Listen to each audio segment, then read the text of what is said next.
ત્યારબાદ છે કલમ 253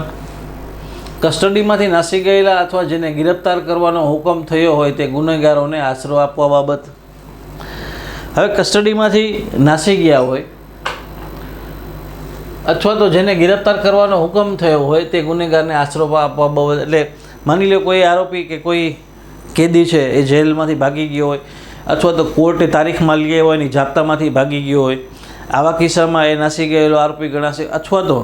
કોઈના વિરુદ્ધ વોરંટ ઇસ્યુ કરવામાં આવ્યું હોય એને પકડવા માટેનું, અને જો આવી વ્યક્તિને આશરો આપવામાં આવે તો કોઈ ગુના માટે દોષી ઠરેલી વ્યક્તિ અથવા જેના ઉપર ગુનાનો તોહમત મૂકવામાં આવ્યું હોય તે વ્યક્તિ પોતે ગુના માટે કાયદેસરની કસ્ટડીમાં હોય અને તેમાંથી નાસી જાય ત્યારે, અથવા કોઈ રાજ્ય સેવક તેની એવી હેસિયતથી કાયદેસરની સત્તા વાપરીને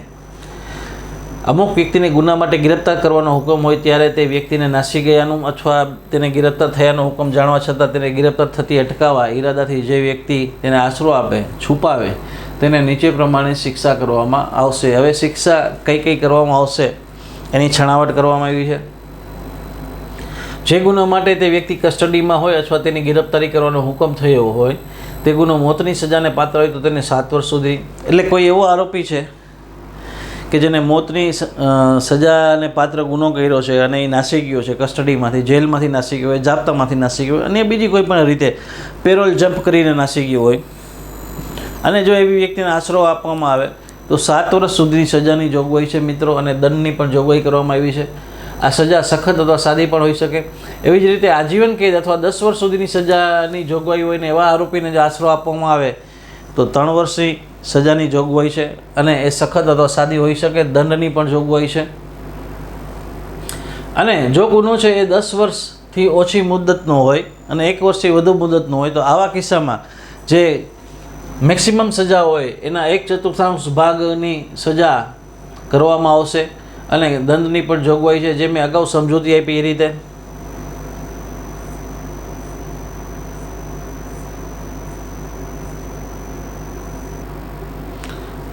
ત્યારબાદ છે કલમ 254 લૂંટારાઓ અથવા ધાડપાડુઓને આશરો આપવા બાબત માટેની શિક્ષા. હવે કોઈ લૂંટારા હોય કે જેને ક્યાંય લૂંટ ચલાવી હોય અથવા ધાડ પાડી હોય, એટલે જ્યારે લૂંટ છે એ 5 કરતાં વધુ 5 અથવા 5થી વધુ વ્યક્તિઓએ જો કરી હોય તો એ ધાડ ગણાય છે મિત્રો. 5થી ઓછી વ્યક્તિએ કરી હોય તો એ લૂંટ ગણાય છે. આવી વ્યક્તિને જો આશરો આપ્યો હોય તો એના માટે શું શિક્ષા છે એ આ કલમમાં સમજૂતી આપવામાં આવી છે 254માં. આવા કેસમાં જે વ્યક્તિએ આવા લૂંટારુઓને અથવા ધાડપાડુઓને આશરો આપ્યો હોય તેને 7 વર્ષ સુધીની સખત કેદની શિક્ષા કરવામાં આવશે અને દંડને પણ પાત્ર થશે. પછી ધાડ કે લૂંટ છે ભારતમાં કે ભારત બહાર કરવામાં આવ્યો હોય તો પણ એ આ કલમ હેઠળ ગુનો ગણાશે.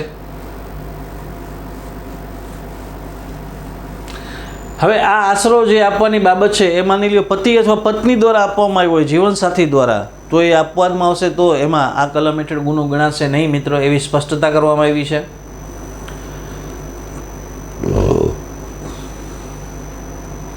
ત્યારબાદ છે કલમ 255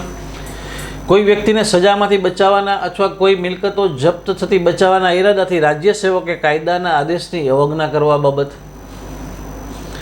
હવે કોઈ વ્યક્તિને સજામાંથી બચાવવા અથવા તો મિલકત જપ્તીમાંથી બચાવવાના ઈરાદાથી જે રાજ્ય સેવક છે એ જો આદેશની અવગણના કરે, જેને કહેવાય કન્ટેમ્પ્ટ કહેવાય, તો શું શિક્ષા થઈ શકે એની જોગવાઈ કલમ 255માં કરવામાં આવી છે મિત્રો.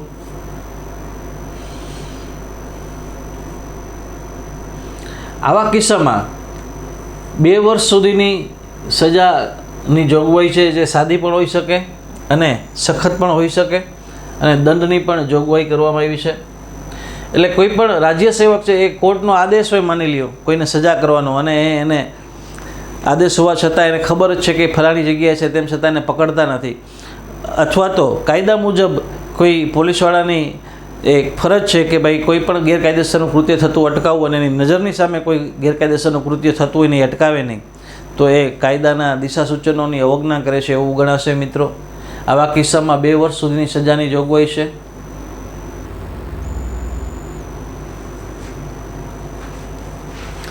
પછી કલમ 256 કોઈ વ્યક્તિને શિક્ષામાંથી બચાવવા અથવા કોઈ મિલકતની જપ્ત થતી બચાવવાના ઈરાદાથી રાજ્ય સેવક ખોટું રેકર્ડ અથવા લખાણ બનાવવા બાબત. હવે કોઈ વ્યક્તિને શિક્ષામાંથી બચાવવા અથવા તો કોઈ મિલકત જપ્તીમાંથી અટકાવવા માટે થઈ અને જો ખોટો રેકર્ડ ઊભો કરવામાં આવે રાજ્ય સેવક દ્વારા તો કલમ 256 હેઠળ એ ગુનો બને છે મિત્રો. એનો એક સાદો દાખલો આપીને તમને સમજાવું કે કોઈ પોલીસ અધિકારી છે, એને ખબર છે કે ભાઈ એક ભાગેડુ આરોપી છે એ ફલાણા ઘરમાં કે ફલાણી જગ્યાએ છુપાયેલો છે, એને અહીંયા પકડવા જાય છે, એ હાજર હોય છે, છતાંય એ ત્યાંથી એને પકડ્યા વિના આવી જાય છે અને કોર્ટમાં એ એવું જણાવે છે કે ભાઈ આરોપી છે ફલાણી જગ્યાએથી મળી આવ્યો નથી, અથવા તો વોરંટ હોય, વોરંટની પાછળ એવો શેરો કરીને કોર્ટને પરત આપી દે કે આરોપી મળી આવ્યો નથી, ત્યારે એને આ ખોટું રેકર્ડ ઊભું કર્યાનો ગુનો બને છે મિત્રો. આ પ્રકારના ગુના કલમ 256 આવરી લેવામાં આવ્યા છે. જે કોઈ જાહેર સેવક હોવાને કારણે અને આવા જાહેર સેવક તરીકે કોઈ પણ રેકર્ડ અથવા લખાણ તૈયાર કરવાનો આરોપ મૂકે છે, તે રેકર્ડ અથવા લખાણ ને એવી રીતે મેળ કરે છે કે જે તે ખોટું હોવાનું જાણે છે, કારણ આપવાનો હેતુથી અથવા તે જાણતો હોય તે સંભવ છે કે તે આમ કરીને જાહેર જનતાને અથવા કોઈ પણ વ્યક્તિને નુકસાન પહોંચાડશે અથવા તેના દ્વારા બચાવવાના ઈરાદાથી અથવા બચાવશે અથવા તે જાણી કે તેના દ્વારા બચાવી શકે તેવી સંભાવના છે, તેને 3 વર્ષ સુધીની લંબાવી શકે તેવી મુદત માટે કોઈ પણ વર્ણની, કેદની અને દંડની સજા કરવામાં આવશે. એટલે આવા કિસ્સામાં ખોટું રેકર્ડ ઊભું કરવામાં આવે, કોઈને શિક્ષામાંથી બચાવવા, કોઈ મિલકત જપ્તીમાંથી અટકાવવા અથવા કોઈને હાનિ પહોંચાડવાના ઈરાદાથી જો કરવામાં આવે તો આવા કિસ્સામાં આવા રાજ્ય સેવકને 3 વર્ષ સુધીની સજા અને દંડની પણ જોગવાઈ છે.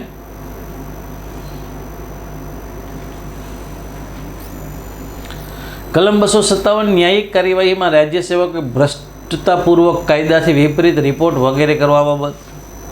હવે કોઈ પણ ન્યાયિક કાર્યવાહી છે એમાં જો ખોટો રિપોર્ટ કરવામાં આવે તો કલમ 257 મુજબનો ગુનો બને છે. એટલે માની લો કે કોઈ કોર્ટે તપાસનો હુકમ કર્યો હોય ને એમાં ખરેખર ગુનો બનતો હોય, તેમ છતાં પોલીસવાળા ઈરાદાપૂર્વક એવો રિપોર્ટ કરે કે આમાં ગુનો બનતો નથી, તો એને ન્યાયિક કાર્યવાહીમાં ભ્રષ્ટતાપૂર્વક કાયદાથી વિપરીત રિપોર્ટ કર્યો છે એવું ગણાશે અને કલમ 257 મુજબનો એ ગુનો આચરે છે એવું કહેવાશે મિત્રો. જે જાહેર સેવક હોવાને કારણે ન્યાયિક કાર્યમાં કોઈ પણ તબક્કામાં ભ્રષ્ટતાપૂર્વક અથવા દુર્ભાવનાપૂર્ણ રીતે કોઈ પણ અહેવાલ, હુકમ, ચુકાદો અથવા નિર્ણય કરે છે અથવા ઉચ્ચાર કરે છે તે કાયદાની વિરુદ્ધ હોવાનું જાણે છે, તેને કોઈ પણ વર્ણની કેદની સજા કરવામાં આવશે, જે એક મુદત જે 7 વર્ષ સુધી લંબાવી શકે છે અથવા દંડ સાથે અથવા બંને. એટલે 7 વર્ષ સુધી લંબાવી શકાય એટલી સજા આ પ્રકારના ગુનામાં કરવામાં આવી છે મિત્રો. કે કોઈ પણ ન્યાયિક કાર્યવાહીમાં જો રાજ્ય સેવકે ખોટો રિપોર્ટ કર્યો હોય કાયદાથી વિરુદ્ધ જઈને,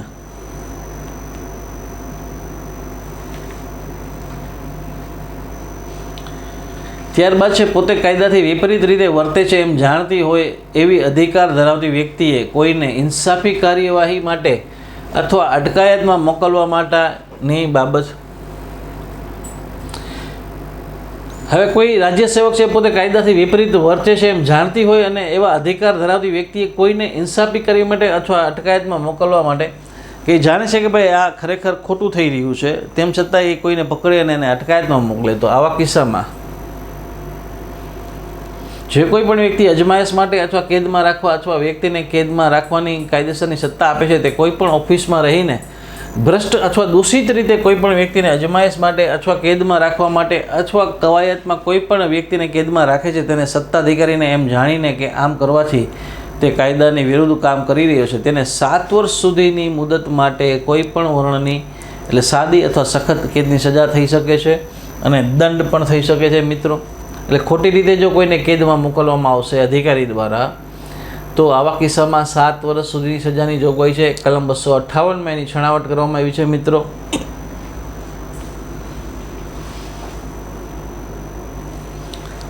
ત્યારબાદ છે કલમ 259 ગિરફ્તાર કરવા માટે બંધાયેલ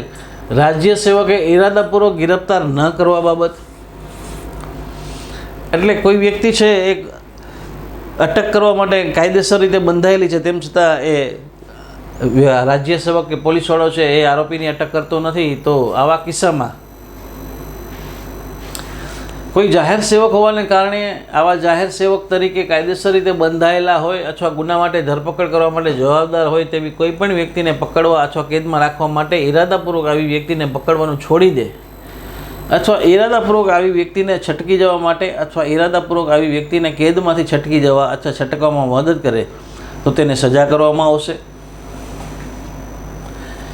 જો કેદમાં રહેલ વ્યક્તિ અથવા જેની ધરપકડ કરવી જોઈતી હતી તે ગુના માટે આરોપ મૂકવામાં આવ્યો હોય તે અથવા તેને પકડવા માટે જવાબદાર હતો તો દંડ સાથે અથવા વગર 7 વર્ષ સુધી લંબાવી શકાય એવી સજા એને કરવામાં આવશે. અને કે જેને કહેવાય દંડની પણ જોગવાઈ છે અને 7 વર્ષ સુધી લંબાવી શકાય એવી સજા આવા અધિકારીને કરવામાં આવશે કે ખરેખર જે પકડવા માટે કાયદાથી બંધાયેલો છે તેમ છતાં એ આરોપીને પકડે નહીં અથવા તો છટકી જવા દઈએ, ત્યાંથી છોડી મૂકે તો આવા કિસ્સામાં 7 વર્ષ સુધીની સજાની જોગવાઈ છે. એમાં સમજૂતી આપી છે, જો કેદમાં રહેલ વ્યક્તિ અથવા પકડવામાં આવ્યો હોય જોઈતો હતો તે ગુના માટે આરોપ મૂકવામાં આવ્યો હતો અથવા તેને પકડવા માટે જવાબદાર હતો તો 3 વર્ષ સુધી લંબાવવામાં આવી શકે તેવી મુદત માટે કોઈ પણ વર્ણની કેદ સાથે આજીવન કેદ અથવા 10 વર્ષ સુધીની લંબાવી શકે તેવી મુદત માટે કેદની સજાને પાત્ર અથવા 2 વર્ષ સુધીની મુદત માટેની વર્ણની કેદની છતાં દંડ અથવા વગર જો કેદમાં રહેલ વ્યક્તિ અથવા જેને પકડવામાં આવ્યો હોવો જોઈએ તેના પર ગુનાનો આરોપ મૂકવામાં આવ્યો હતો અથવા તેને પકડવા માટે જવાબદાર છે 10 વર્ષથી ઓછી મુદત માટે કેદની સજાને પાત્ર.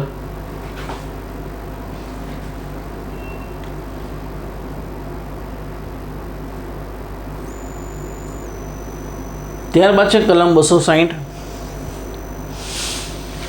સજા પામેલી અથવા કાયદેસર રીતે કમિટ થયેલી વ્યક્તિને ગિરફ્તાર કરવા માટે બંધાયેલ રાજ્ય સેવક ઈરાદાપૂર્વક ગિરફ્તાર ન કરવા બાબત. એટલે કોઈ વ્યક્તિને સજા કરવામાં આવી છે અને એને જેલમાં મોકલવાની હોય અને એને છતાં એ પકડે નહીં તો આવા કિસ્સામાં અથવા તો કેદમાંથી છટકી જવા દઈએ અથવા ઈરાદાપૂર્વક એને ખ્યાલ હોય કે આ ફલાણી જગ્યાએ છે અને એને માતમી આપવામાં આવે તો પણ એને પકડે નહીં તો આવા કિસ્સામાં આજીવન કેદ સાથે અથવા કોઈ પણ વર્ણની કેદની સજા કે જે 14 વર્ષ સુધીની લંબાવી શકે છે દંડ સાથે અથવા વગર જો કેદમાં રહેલી વ્યક્તિ અથવા જેને પકડવામાં આવી જોઈએ તે મૃત્યુની સજા હેઠળ છે.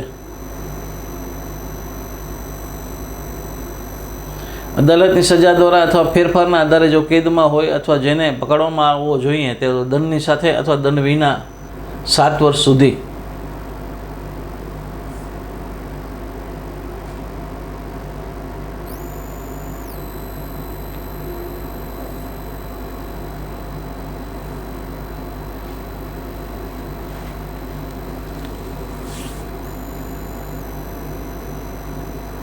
હવે માની લો જે વ્યક્તિને પકડવા જોઈએ અને એ પકડતા નથી અને એ વ્યક્તિને મૃત્યુની સજા હેઠળનો ગુનો કર્યો હોય તો આવા કિસ્સામાં આજીવન કેદથી લઈ 10 વર્ષથી લઈને આજીવન કેદ સુધીની 14 વર્ષથી લંબાવી શકે તેટલી અને આજીવન કેદ સુધીની સજા થઈ શકે છે. અને